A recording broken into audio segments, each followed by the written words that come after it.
60이라는 나이 참 묘해요. 사람들은 나보고 이제 노인이라고 하더군요. 근데 마음은 꼭 그렇지만은 않아요.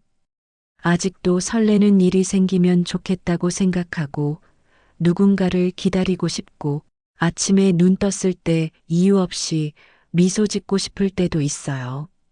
내가 누군가를 다시 좋아하게 될 줄 정말 몰랐어요. 이 이야기를 꺼내려니 아직도 조금 부끄럽기도 하지만 그래도 누군가 들어준다면 기꺼이 들려주고 싶어요. 내 인생에서 가장 따뜻했던 한 페이지니까요. 그날은 평소처럼 혼자 집에 있었어요. 하루하루가 그냥 흘러가는 느낌이었죠. 남편이 세상을 떠난 후로는 더 그랬어요.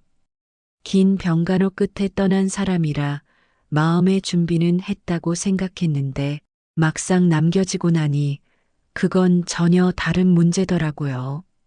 남편과 살았던 시간은 고되고 치열했어요. 서로 의지하기도 했지만 때로는 모른 척해야 할 일도 많았고 눈 감고 넘어가야 할 일도 많았죠. 젊을 땐 아이들을 키우느라 바빴고 나중엔 그의 병수발을 하느라 하루가 어떻게 가는지도 몰랐어요.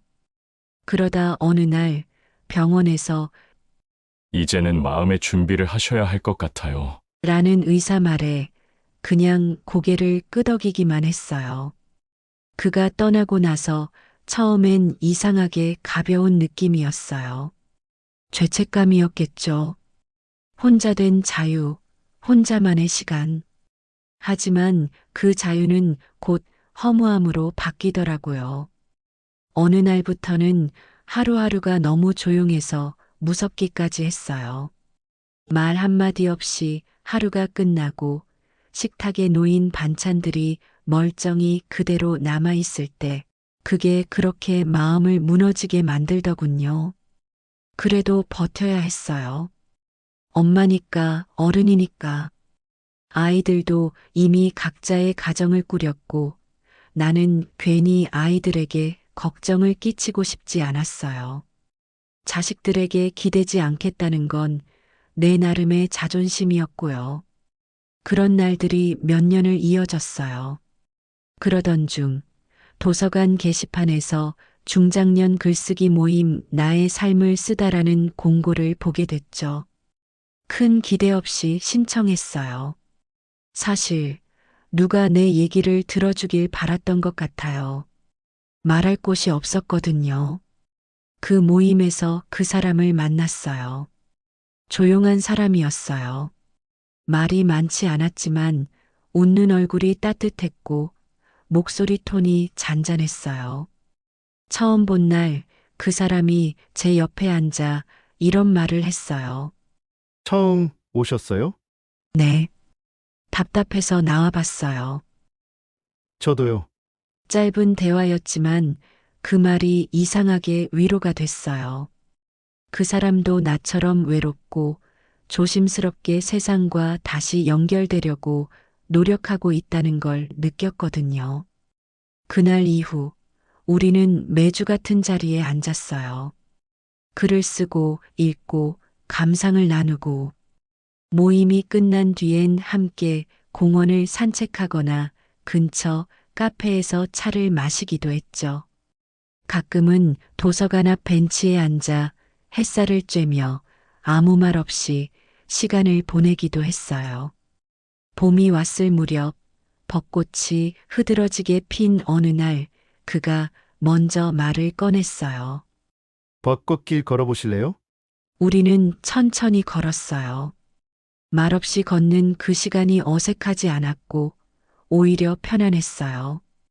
바람에 날리는 꽃잎, 아이들의 웃음소리, 새소리, 그 모든 풍경이 우리를 조용히 감싸줬어요.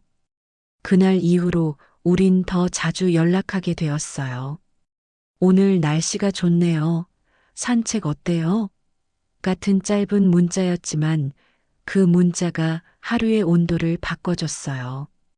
그 사람과 함께 있다는 생각만으로도 마음이 조금은 덜 외로웠어요. 어느 날 그가 조심스럽게 말했어요. 혹시 괜찮으시다면 집에 오셔서 저녁 같이 드실래요? 잠시 머뭇거렸지만 내 마음은 이미 결정하고 있었어요. 좋아요. 그의 집은 아늑했어요. 깔끔하게 정돈된 거실, 창가에 놓인 작은 화분, 주방에서 풍겨오는 구수한 된장찌개 냄새. 소박하지만 정성이 가득한 식탁이었어요. 그와 마주 앉아 밥을 먹으면서 나는 참 오랜만에 살아있다는 느낌을 받았어요. 그날 저녁 우리는 많은 이야기를 나눴어요. 그 사람은 자신이 이혼 후 오랫동안 혼자 살았고 자식들과도 연락이 드물다고 말했어요. 자신이 외로운 줄 몰랐는데 나를 만나고 나서야 외로움이 뭔지 알았다고 하더군요. 나도 그랬어요. 늘 괜찮은 척 했지만 사실은 누군가에게 기대고 싶었고 누군가에게 따뜻한 말 한마디 듣고 싶었어요. 그날 이후 우리는 서로를 더 자주 찾게 되었어요. 주말이면 함께 나들이를 다녔고 근처 시장에 가서 장을 보기도 했어요. 그런 일상이 소중했어요. 예전엔 당연했던 일이 이젠 기적처럼 느껴졌어요. 그리고 어느 날 문득 생각이 들었어요. 내가 이 사람을 사랑하고 있구나. 그 마음을 확인하고 나서 오히려 더 조심스러워졌어요.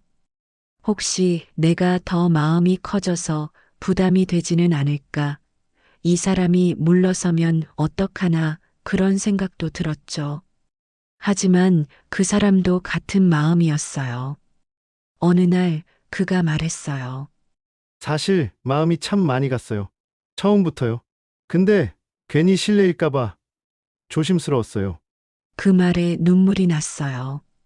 사랑이란 게 이렇게 조용히, 서서히, 깊게 스며들 수도 있다는 걸 처음 알았어요. 그 후로 우리는 연인이 되었어요. 나이나 조건 같은 건 중요하지 않았어요. 서로를 위하는 마음, 함께 있는 시간이 주는 안정감, 그것만으로도 충분했어요. 그런데 현실은 달랐어요. 가족에게 이 관계를 말해야 했거든요. 딸에게 처음 말했을 때 당황하더라고요. 엄마가 연애를 해? 나는 조심스레 대답했어요. 응, 엄마도 이제 내 인생 좀 살아보려고. 딸은 한참을 말없이 있더니 조용히 내 손을 잡았어요. 엄마가 행복하면 나도 좋아. 그 말에 또 울컥했죠. 이제는 가족들도 우리의 관계를 이해하고 응원해줘요. 딸은 명절에 그 사람을 초대해 같이 밥도 먹고 손주들도 이젠 그를 할아버지처럼 따르기도 해요. 그가 손주들과 종이접기를 하며 웃고 있는 모습을 보면 마음이 뭉클해져요. 우리의 하루는 소박해요. 아침에 눈 뜨면 잘 잤어요?